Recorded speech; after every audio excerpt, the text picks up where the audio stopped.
These are examples of equations to solve that I'm going to call when c equals 0. Notice my constant is 0. There's my a, there's my b. C is 0 on both of these. So I could run this through quadratic formula. A is 5, B is negative 20, C is 0. Crank it on out. As long as I do all my arithmetic right, I'm going to get the right answer. It's a quicker way to do these, though. If I look at both of these terms, 5 and 20, these are both divisible by 5 as well as x. So what I'm going to do is I'm going to factor out a 5x. And if I do that, what's left here is 5x squared divided by 5x is an x. Negative 20x divided by 5x is negative 4. If you don't see that, think about the distributive property, like put it back in. 5x times x is 5x squared. 5x times negative 4 is negative 20x. I'm just doing the distributive property in reverse, factoring that out. What's great about this is now I have these two things multiplied together, 3 really, 5x and x minus 4, that gives me 0. So this means that either 5 times x is 0, or x minus 4 would be 0.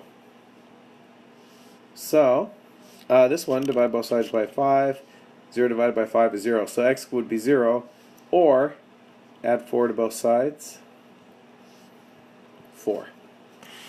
Another example over here on the right, same sort of thing.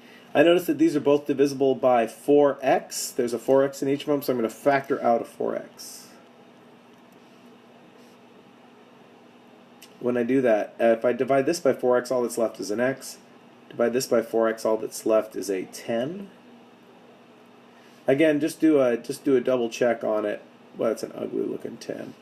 Just do a double check on it. Distribute it back in. 4x squared, yep. 40x, yeah, for sure. So now this times this is 0, so that means that 4 times x is 0. Or x plus 10 is 0. So as I go to solve those equations, divide both sides by 4. 0 divided by 4 is 0. So x is 0. Or subtract 10. X is negative 10. So my two answers are 0 and negative 10.